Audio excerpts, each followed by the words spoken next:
오늘 우리에게 주시는 하나님의 말씀을 함께 합독해 올리도록 하겠습니다. 마태복음 20장 17절부터 19절 말씀을 합독해 올립니다.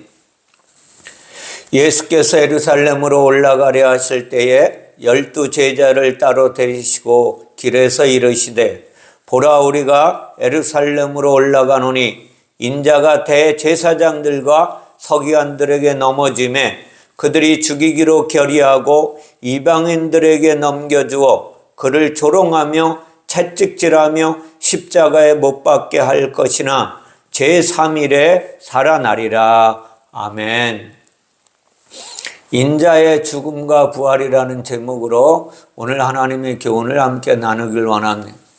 오늘 본문의 말씀을 보면 예수께서 이제 예루살렘으로 올라가시는 길에서 말씀하고 계세요. 예루살렘이라는 뜻이 무엇이냐 하면 그냥 신약 성경에 보면 원어로 봐도 도시의 도시, 그냥 성이고, 그런데 이 예루살렘이라는 교훈이 어디로부터 왔느냐? 히브리어로부터 왔습니다. 히브리어로 보면 에르사라임이라는 언어에서 왔는데 이 뜻이 무엇이냐면 평화의 터라는 뜻이에요. 왜 예수님이 평화의 터로 올라가실 때에 이 말씀을 하셨는지 우리는 잘 아셔야 돼요. 평화의 터를 하나님께서 완성하시려고 말씀하시는 거예요. 오늘 제자들에게 자신의 죽음과 부활에 대해서 말씀하셨어요. 많은 사람들은 예수님의 죽음과 부활을 특별히 부활주일 날만 전하는 줄 알아요. 그러나 그렇지 않다는 것을 우리가 잘 아셔야 됩니다. 제자들과 함께 예루살렘으로 올라가면서 대제사장들과 서기관들에게 넘겨질 것이라. 누가? 내가, 인자가 넘겨질 것이다. 그리고 이방인들인 로마 군병들에게 죽임을 당할 것이지만 3일 만에 다시 살아나실 것이라고 오늘 말씀하셨습니다. 우리는 이러한 사실을 교회를 몇 년만 다니면 너무나 잘 알고 있습니다. 그래서 예수님의 죽음과 부활에 대해서 특별히 따로 설명할 필요는 없다고 느낄 수 있어요. 그러나 정말 그런지 의문을 가지고 성경을 들여다보아야 합니다. 우리가 원어에 보면 우리가 알지 못하는 이야기들이 오늘 말씀 속에 숨겨져 있습니다. 그렇다고 해서 어떤 이들의 주장처럼 예수께서 죽으신 것이 아니라 기절했다가 깨어났다는 종류의 의심을 하자는 것은 아닙니다. 분명히 예수님은 죽으셨어요. 예수님의 죽음과 부활에 대해서 우리가 이해하고 있는 바와 같이 육체로 죽었다가 다시 살아나셨는가에 대한 의미와 해석에 대한 것이 어떤 것을 우리에게 교훈해 주시느냐, 이것을 말하고자 합니다. 예수님의 죽음과 부활로 사망 권세가 무너졌다고 모든 이야기를 하고 있어요. 모든 사람들이 이야기합니다. 정말 그렇습니까? 정말로 사망 권세가 무너졌느냐는 거예요. 예수님의 죽음과 부활을 통해서 사망 권세가 무너졌다면 지금 이 순간에도 우리는 죽으면 안 되는 거예요. 영원히 살아야 되는 거예요. 하지만 지금 이 순간에도 수많은 사람이 죽어가고 있습니다. 오늘 우리가 아는 것은 예수께서 무너뜨린 사망 권세가 육체의 죽음이 아니라는 것을 알아야 돼요. 육체의 죽음 이상의 것으로 하나님의 의도를 깨달아 알지 못하면 우리는 잘못된 삶을 살아갈 수밖에 없습니다. 그런데 우리가 알고 있는 것은 육체로 죽었다가 살아나셨다는 거예요. 예수께서 육체로 죽으셔서 영적인 사망을 무너뜨리셨다는 것은 무엇인지 엇박자로 잘못된 것으로 느껴져야 합니다. 예수께서 육체로 죽으셨다가 영으로 부활하신 것은 사실입니다. 우리는 이 사실 너머에 있는 하나님의 의도를 읽어내야만 돼요. 그리고 받아내야만 하는 거예요. 왜 그렇게 말해야 하느냐 하면 성경이 예수님의 죽음에 대해서 기록한 표현 방식이 다르기 때문에 그렇습니다. 마태복음 17장 9절에는 그들이 산에서 내려올 때 예수께서 명하여 이르시되 인자가 죽은 자 가운데서 살아나기 전에는 본 것을 아무에게도 이르지 말라. 아멘. 인자이신 예수께서 죽은 자 가운데서 살아난다고 기록되고 있어요. 이 구절에서 죽은 자가 누구입니까? 죽은 자는 인자예요. 예수께서 죽은 것은 분명하잖아요. 그러나 이것은 번역상의 오류가 되어서 죽은 자로 번역한 네크로스는 단수의 죽음이 아니라 복수의 죽음이라는 거예요. 이것을 우리가 잊지 마셔야 돼요. 그러니까 죽은 자가 아니라 죽은 자들 가운데 살아나셨다고 번역을 해야 돼요.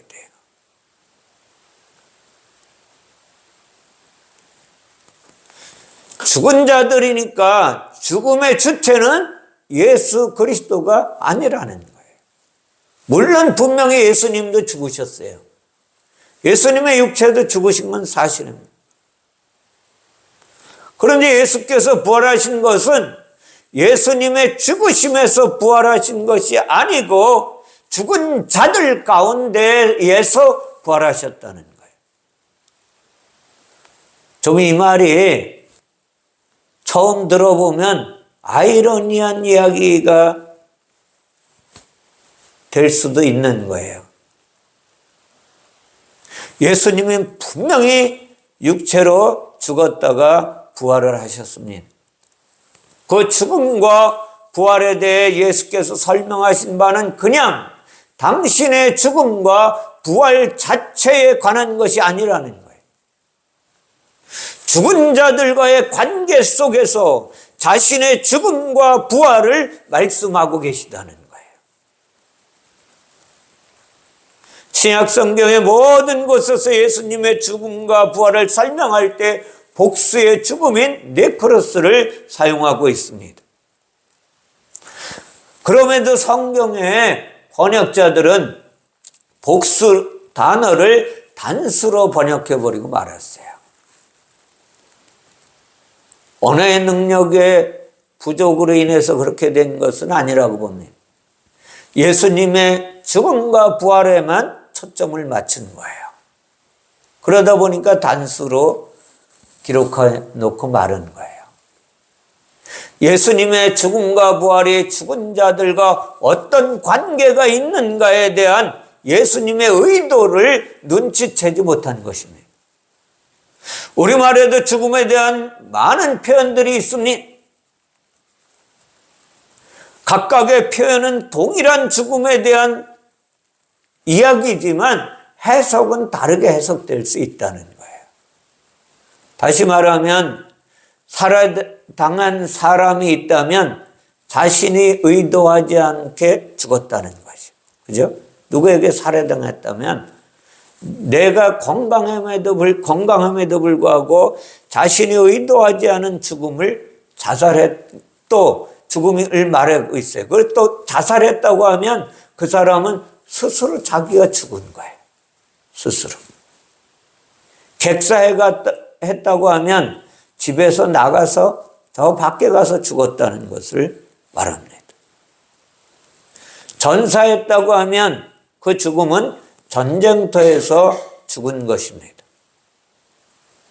그런가 하면 이 땅에 우리나라 언어에 개죽음을 당했다라는 말도 있잖아요. 아무런 가치 없이 죽었다는 것이잖아요. 이처럼 같은 죽음인데 대상과 상황과 해석에 있어서 서로 다르다는 거예요. 마찬가지로 신약의 대부분에 등장하는 네크레스의 죽음을 보다 상세하게 살펴볼 필요가 있다는 거예요. 네크레스의 죽음. 그 죽음을 에베소에서는 다음과 같이 말씀하고 있어요. 그는 허물과 죄로 죽었던 너희를 살리셨도다. 아멘. 예수님의 죽음과 부활을 통하여 허물과 죄로 죽었던 너희를 살리셨다는 거예요. 예수께서 허물과 죄로 죽었던 우리 죄인들을 살리셨다는 이야기죠. 이 구절에서 사용된 죽음도 네크로스입니다. 예수께서 살리신 죽음은 허물과 죄로 인한 죽음이라는 거예요. 그러면 그냥 예수님이 때가 돼서 죽은 것이 아니라 성경은 모든 사람이 죄를 지었다고 죄의 삭은 사망이라고 말씀하십니다. 그러니까 모든 사람이 허물과 죄로 죽은 자예요. 이제 모든 인간은 허물과 죄로 죽어 있는 존재라는 거예요. 그 네크레스의 죽음에서 우리를 살리셨다는 거예요. 이것은 육체의 죽음과는 전혀 관계가 없는 죽음을 이야기하는 거예요. 예수님께서 당신의 육체의 죽음 가운데서 살아나신 것이 아니라 예수께서는 허물과 죄로 죽은 많은 사람들 안에서 살아나셨다. 이 말씀을 이해하셔야 돼요. 네크레스의 죽음의 주체자가 죄인들이라는 거예요. 율법의 요구를 완성하시려고 예수님은 거룩한 육체를 가지고 그 죄인들의 죽음 가운데에서 죽으시고 살으셨다는 거예요. 이것을 우리가 잊지 마셔야 돼요.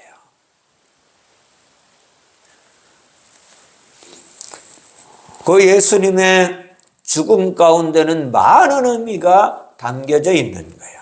네크레스의 사람들은 허물과 죄로 죽은 사람들, 저 죄인들이잖아요. 죄인들은 살아날 수 없는 존재예요. 죄인들은 부활할 수 없는 존재입니다. 그 속에 생명이 없으니 살아있으나 죽은 자라고 성경은 말씀하고 있어요.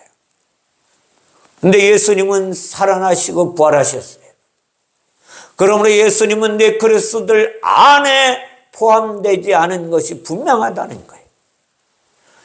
네크레스의 죽음 가운데 죽으신 것이 아니라 그분은 거룩한 분임에도 불구하고 네크레스의 죽음들 가운데 들어가셨다가 나오신 거예요. 이거를 처음 들어볼 것입니다. 그러니까 잘 아셔야 돼. 하나님의 의도가 무엇인지. 오늘 왜 예수님께서 평화의 터전이님 에르살렘에 가서 내가 이것을 완성시킬 것이라고 말씀하셨는지를 잘 기억하셔야만 합니다. 예수님의 죽음은 우리 죄인들의 죽음과 전혀 다른 죽음이라는 거예요. 하지만 겉으로 보면 똑같잖아요. 인간도 육체가 죽고 예수님도 육체가 죽었어요. 그러나 영으로 하나님의 말씀은 영이라고 말씀드렸기 때문에 영으로 볼 수 있어야만 돼요. 예수님의 육체는 거룩한 영이 있습니다. 우리 죄인들의 육체는 타락하여 더러워진 영만 있는 거예요. 더러운 영이 있으면 죄인이라고 말합니다. 이것에 대한 설명을 담고 있는 단어가 인자가 죽을 것이다 라고 말씀하시는 거예요. 우리는 인자하면 사람의 아들이 인자인 줄 알잖아요. 그죠? 예수님이 인자라고 표현하셨어요. 인자는 분명히 사람의 아들이라는 뜻은 맞아요. 그러면 죄인을 성경은 무엇이라고 부르느냐가 우리에게 숙제입니다. 바로 성경은 사람의 딸이라고 말씀하고 있었다는 거예요. 창세기 6장 1절 2절에 보면 사람이 땅 위에 번성하기 시작할 때에 그들에게서 딸들이 나니 하나님의 아들들이 사람의 딸들의 아름다움을 보고 자기들이 좋아하는 모든 여자를 아내로 삼는지라. 땅 위에서 번성한 사람을 딸이라고 말해. 하늘에서 번성한 사람을 아들이라고 말합니다. 사람은 본래 영이에요. 하늘에서 지음을 받았고 하늘에서 살던 존재입니다. 하늘에서 하나님과 함께 살던 사람은 하나님의 아들로 존재해 있었어요. 그런데 하나님의 아들들이 타락해서 땅으로 추방을 당해버렸습니다. 영의 사람이 육체를 입은 사람으로 바뀌어져 버린 거예요.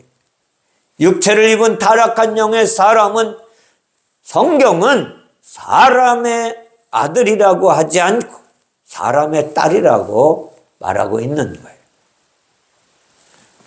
하나님의 아들들이 타락해서 사람의 딸들로 바뀌었다는 거예요. 이것은 하나님의 아들들이 사람의 딸들을 아내로 삼았다고 표현하고 있어요. 다시 말하면 하나님의 아들들은 영이라고 말씀드렸죠.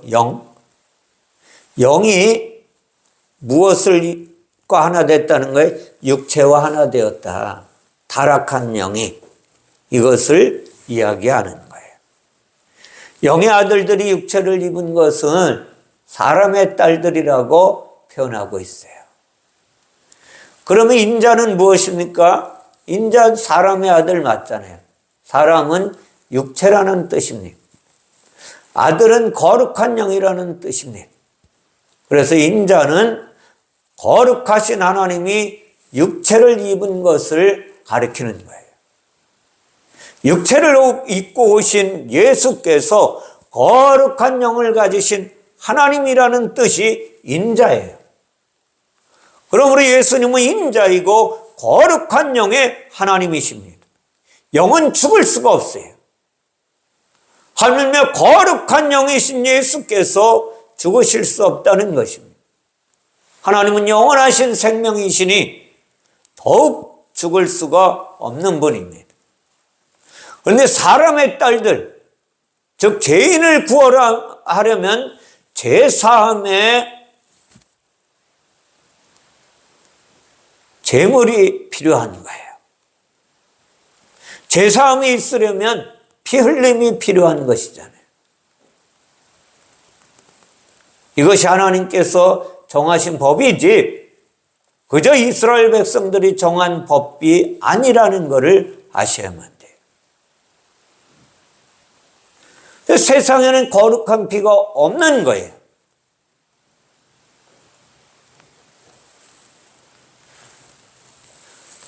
모든 사람이 죄를 지었기 때문에 모든 사람이 더러운 피를 가지고 있는 존재예요. 그래서 딸이라고 하는 거예요. 그렇다고 해서 여자가 더럽다는 뜻은 아니에요.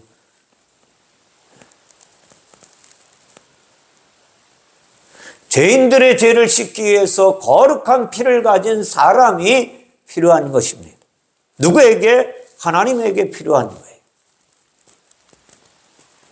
피를 흘리려면 육체가 있어야 하고 그 피를 가지고 그 피가 죄를 씻으려면 영이 거룩해야만 하는 거예요.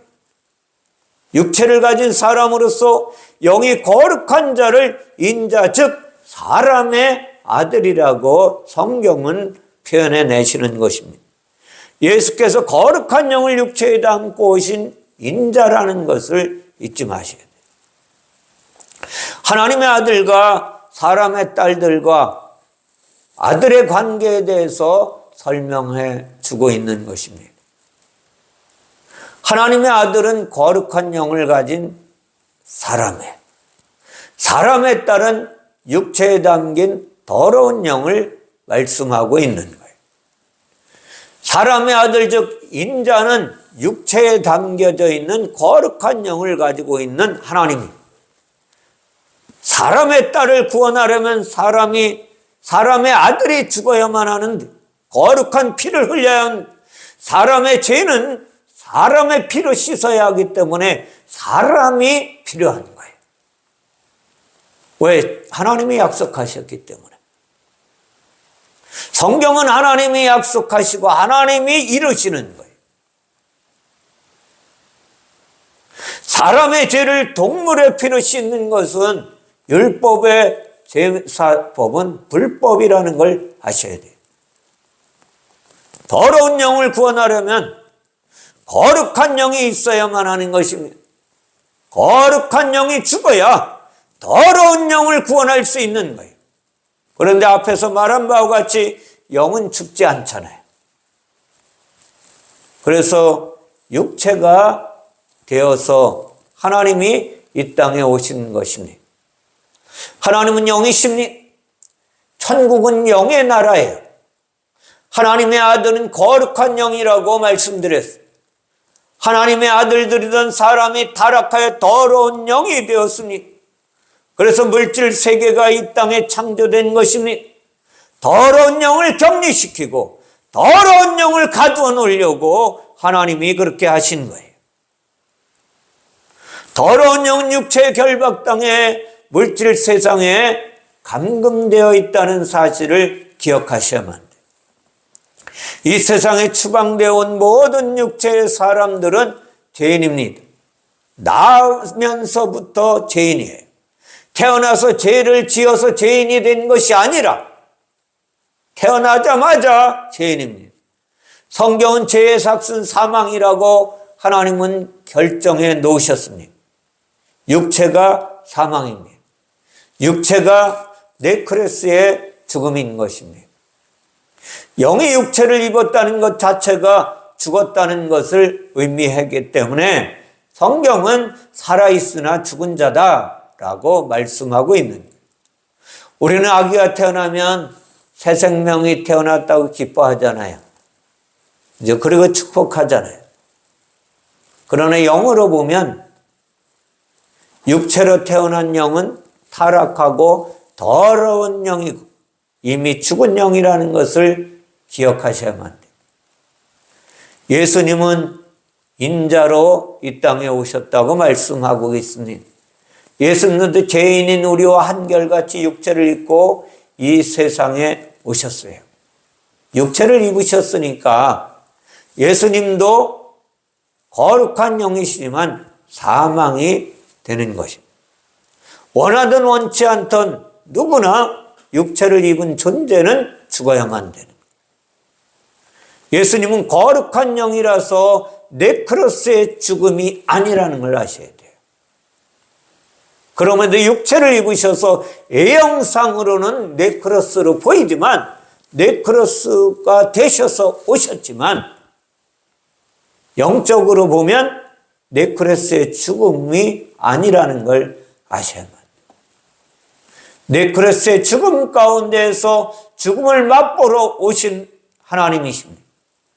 예수께서 죽으셨다는 의미는 육체를 입고 태어나셨다는 뜻입니다. 십자가의 죽음은 허물과 죄로 죽었던 네크로스의 죽음에서 어떻게 죽는 것인가를 보여주는 모형이에요. 예수 그리스도가 죽음에서 죽어야 생명이 되기 때문에 그렇습니다. 왜요? 죽음을 택한 사망 권세의 자리에 있는 그들을, 그 죽은 영을 죽여버리려고, 잘 들으셔야 돼요. 잘못 들으시면 오해하실 수가 있어요. 그 죽음을 없애버리시려고 죽음이 주님이 네크로스 안으로 들어가셨다는 거예요. 무슨 뜻인지 아세요? 그 사망의 죽음을 죽여버리려고, 영원히 없애버리려고 예수 그리스도께서 그 네크로스의 죽음 가운데로 가신 거예요. 자, 이해가 되실지 모르겠네요. 실제로 우리가 잘 사용하는 십자가가 있죠. 왜 여기 십자가를 제가 가려놨는지 잘 아셔야 돼요. 십자가라는 단어는 우리가 생각하는 십자가 형태를 가리키는 것은 아니라는 것을 아셔야 돼요. 성경의 교훈은 십자가는 못 박다라는 언어로 번역된 스타우로스인데 이것은 막대기라는 뜻이에요. 막대기. 막대기의 어근이 어디서부터 왔냐? 세우다. 세우다. 죽은 자를 산 자로 이렇게 세우려고 하는 뜻이 십자가라는 뜻입니다. 디모데전서 3장 15절에는 다음과 같이 사도 바울이 디모데에게 전하는 이야기가 있습니다. 만일 내가 지체하면 너로 하여금 하나님의 집에서 어떻게 행하여야 할지를 알게 하려 함이니 이 집은 살아계신 하나님의 교회요 진리의 기둥과 터니라. 아멘. 기둥이라. 진리의 기둥으로 묘사된 것이 십자가의 뜻입니다. 십자가는 그저 단순히 육체를 죽이는 형태를 말하는 것이 아니라는 것을 아셔야 돼요. 십자가는 더러운 영을 거룩하게 하여 진리로 세우는 하나님의 의도가 담겨져 있는 거예요. 그러니까 십자가에서 예수님이 죽으신 것은 내 그리스도의 죽음 속으로 거룩한 영이 들어가시는 거예요. 무슨 뜻인지 거룩한 육체가 들어가셔서 이 사망 권세 안에 있는 내 그리스도의 죽음을 없애버리려고 그분이 거기에 가신 거예요. 그리고 그분은 사망 권세의 그 죽음을 죽여버리시고 영원한 하나님의 자리로 돌아가시려고 그 영은 살아계시다는 것을 우리에게 보여주신 거예요. 자, 십자가는 더러운 영을 거룩하게 하여 진리로 세우겠다는 뜻이에요. 예수께서 육체가 십자가에 찢기고 물과 피를 다 흘림으로 죽은 것은 맞아요. 그죠? 겉으로 볼 적에 맞잖아요. 정확하게. 그러나 이것은 비유라는 것을 아셔야만 돼요. 역사적 사실은 하나님의 영적인 뜻은 육체가 십자가에 죽는 것이 내 그리스도의 죽음이 아니라 그분은 내 그리스도의 죽음을 죽여버리려고 영원히 없애버리려고 그곳에 가신 거예요. 그래서 그분은 죽음을 맛보려고 오셨다라고 말씀하시죠. 예수의 육체가 죽었다는 것은 허물과죄로 죽었던 타락한 죄의 악을 제거해 버리려고 가신 거예요.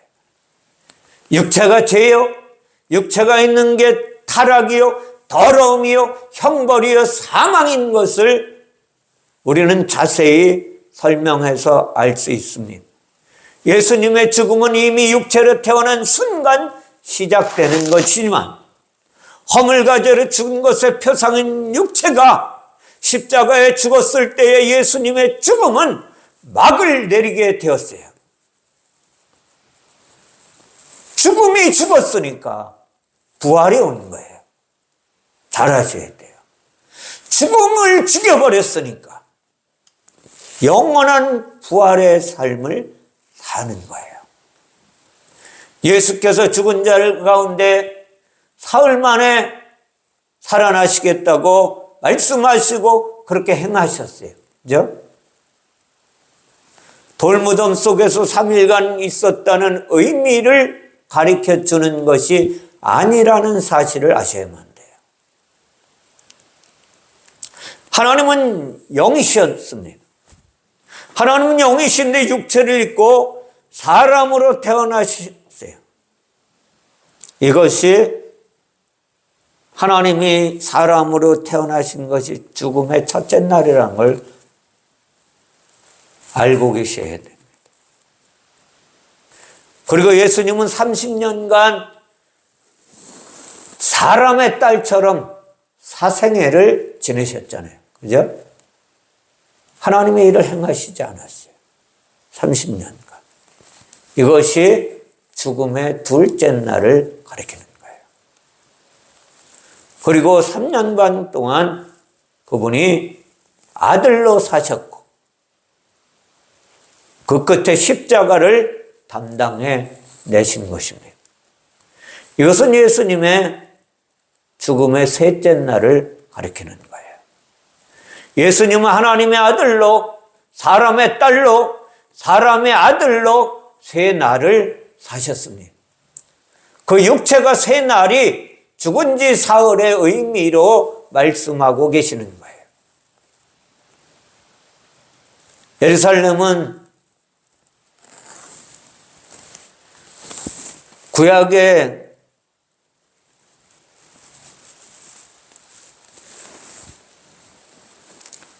창세기에 보면 아브라함이 아들을 바치는 모리아 산 꼭대기입니다. 예루살렘이. 그리고 또 솔로몬은 그곳에 솔로몬 성전을 지었어요.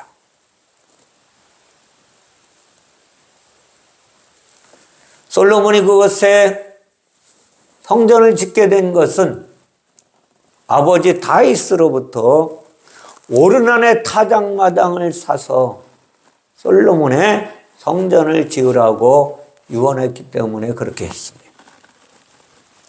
오르난의 타작마당이 성전이 된 이유는 아브라함이 이삭을 바쳤던 곳입니다. 모리아 산의 이름의 뜻은 그 의도를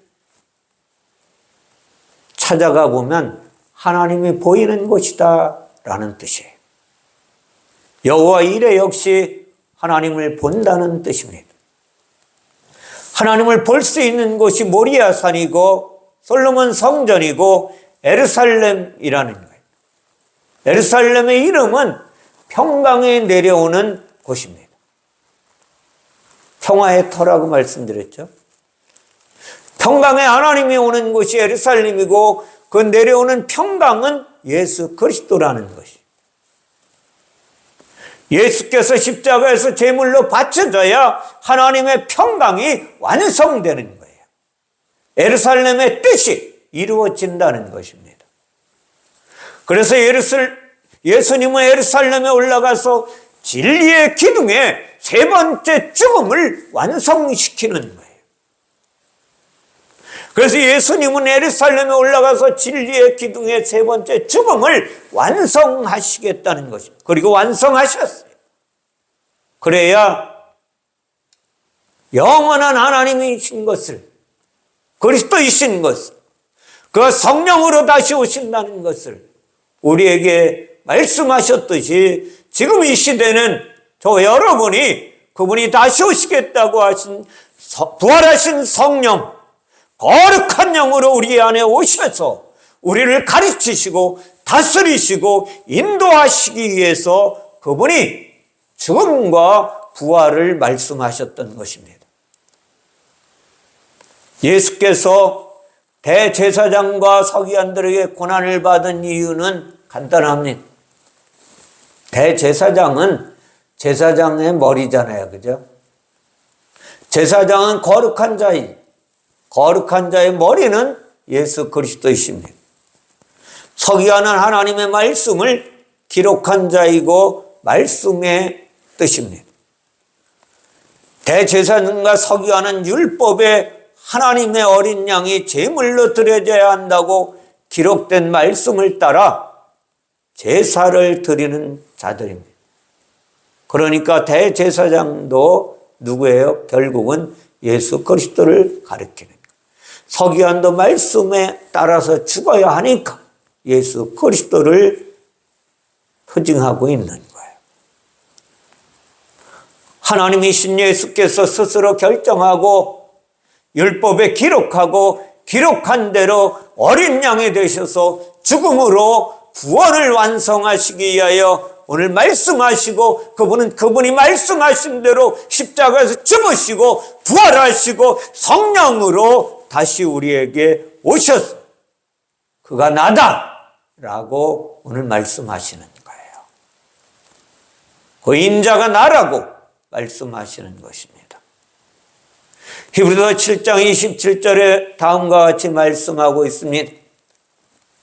그는 저 대제사장들이 먼저 자기 죄를 이해하고, 누가요? 대제사장들이 먼저 자기 죄를 이해하고 다음에 백성의 죄를 위하여 날마다 제사 드리는 것과 같이 할 필요가 없으니 이는 그가 단번에 자기를 드려 이루셨습니다. 아멘. 이야기로는 예수님이 대제사장과 서기관들에게 죽임을 당한 것처럼 보입니다. 그죠? 세상에 있는 대제사장들과 서기관들에게 붙잡혀서 죽임을 당하는 것처럼 보여요. 겉으로 보기에는. 그러나 영적으로 봐야 되는 거예요. 성경은. 예수님의 죽음은 스스로 죄인들을 구원하시려고 계획하시고 실천에 옮기시는 하나님의 일이십니다. 이것을 요한복음 10장 18절에 이 죽음을 내게서 빼앗을 자가 있는 것이 아니라 내가 스스로 버리노라.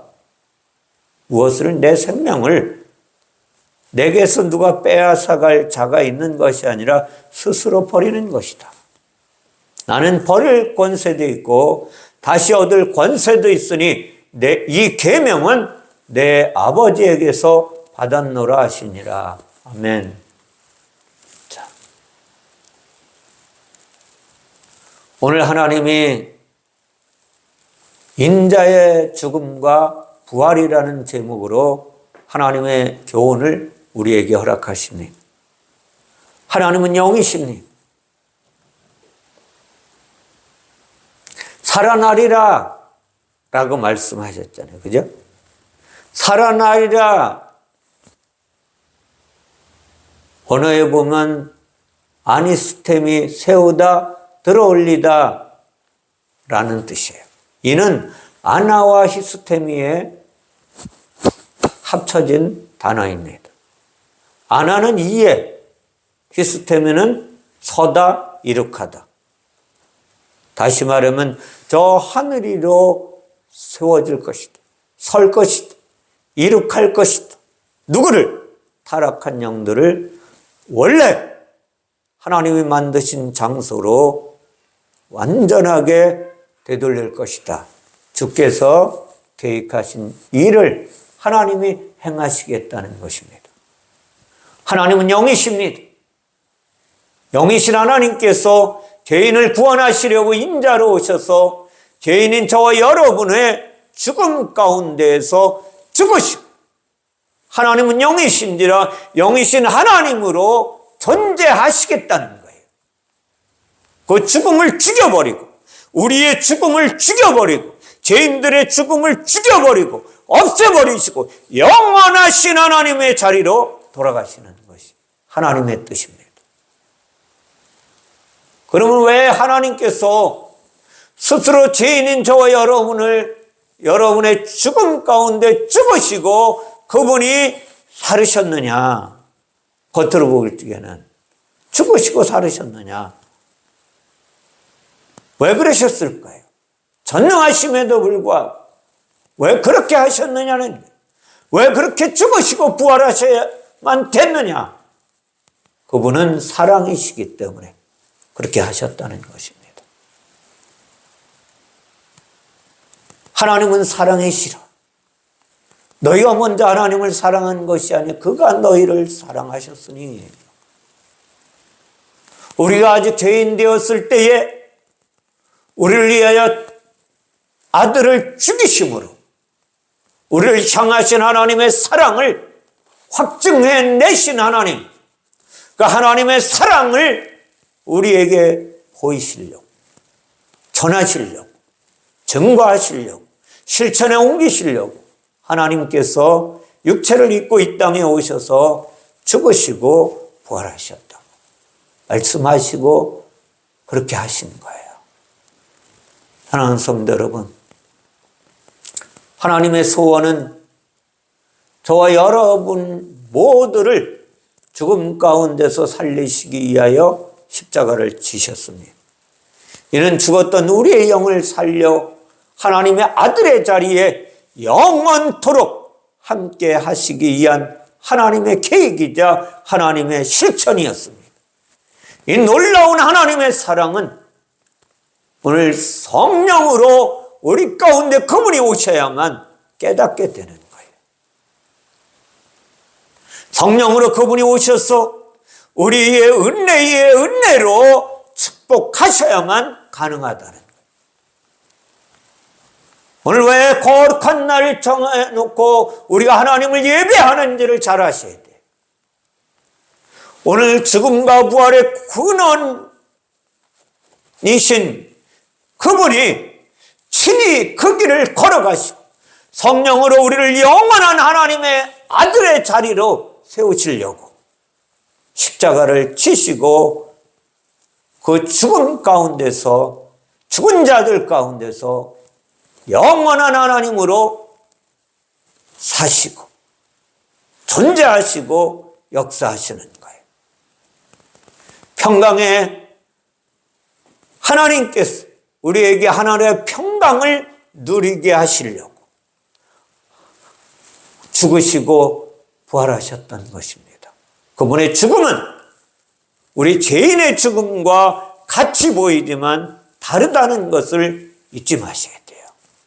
그분의 죽음은 네크레스의 죽음이 아니라 그 죽음을 죽여버리시고 영원한 하나님의 아들로 살리시려고 그분이 죽음 가운데로 걸어가셨던 거예요. 사랑하는 성도 여러분, 잊지 마시기 바랍니다. 예수 그리스도, 저와 여러분들이 믿는 예수 그리스도는 죽은 자들 가운데 이미 내가 죽어 있는데 그 가운데 오셔서 우리의 죽음을 해결하시려고 십자가를 짊어지신 거예요. 그리고 그 사랑을 우리에게 실천에 옮기셨습니다. 완성하셨습니다. 하나님의 사랑을 이루어내셨습니다. 사랑하는 성도 여러분, 저 여러분들이 오늘 예수 믿는 근본이 무엇인지를 잘 아셔야만 됩니다. 하나님이신 그분이 인자로 오셔서 이 땅에 오셔서 진리의 말씀, 율법의 말씀이 진리인 것을 펼쳐놓으시고 그것을 행하시는 분도 예수 그리스도시고 그것을 완성시키는 분도 예수 그리스도라는 사실을 보여주시기 위하여 오늘 제자들을 데리고 말씀하셨던 거예요. 오늘 저 여러분은 하나님의 죽음이 어떤 죽음인지를 바로 알고 바르게 믿고 사셔야만 됩니다. 성령의 이끌림 받아 예수 그리스도의 죽음 가운데 내 죄와 악을 죽여버리고 믿음으로 걸어가시기 바랍니다. 그 십자가에 의해서 죽이셔야만 돼요. 믿음으로 버리셔야만 돼요.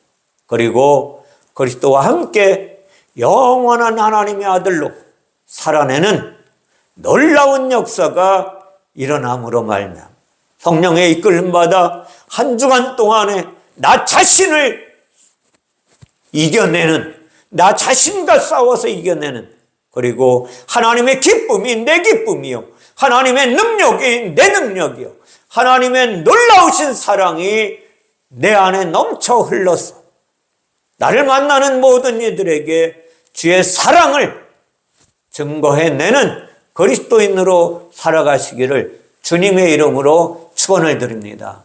기도하겠습니다. 사랑의 하나님, 인자의 죽음과 부활이라는 제목으로 오늘 하나님의 교훈을 함께 나누었습니다. 세상에 없는 하나님의 의도 안에서만 펼쳐지는 하나님의 놀라우신 은혜를 함께 나누게 하신 주님 감사합니다.